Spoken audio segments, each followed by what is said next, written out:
next week again. But don't worry, you will be paid for the day by doing nothing but just sitting around.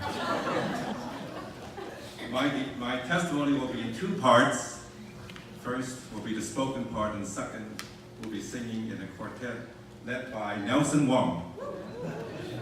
Why two parts? Well, I actually turned Eva down the first time to give the testimony, but her persistency made me settle the case with just singing in a quartet.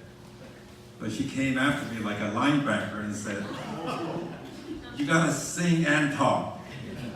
Anyway, if Eva ever asks you to do something, just do it if you value your life. I can summarize my spiritual journey in one sentence. It's like the stock market. It goes up, goes down, and it goes sideways. How uninspiring, how uninteresting. What is inspiring is hearing at the gathering the testimony by Evan Lester.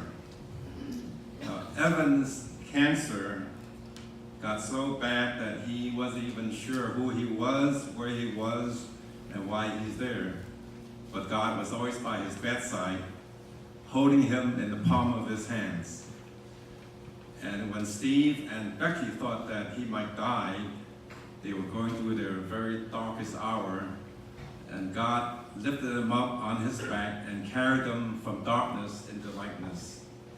Now that story illustrates to me that God's grace and love are constant, no matter whether or not your spiritual life is up or down.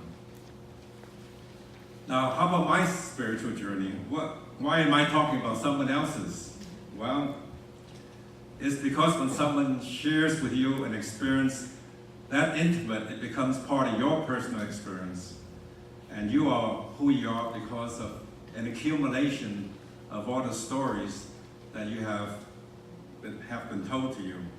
I've been a member of this church for over 65 years, and to a large degree, I've accumulated many stories, and many of my mentors have passed away, but their stories are still alive in me.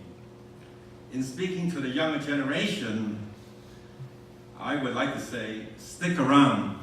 If you go to college and come back, stick around. If you get married and want to raise a family, come back and stick around.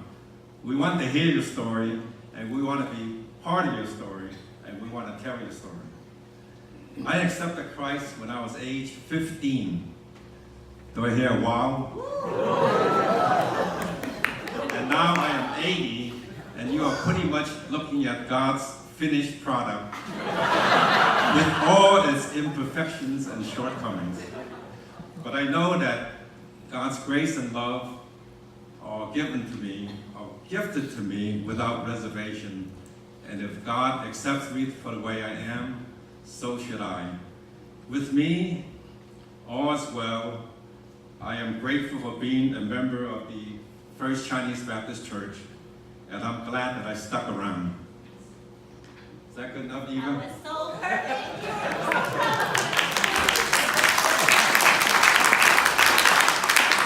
Leave my family alone.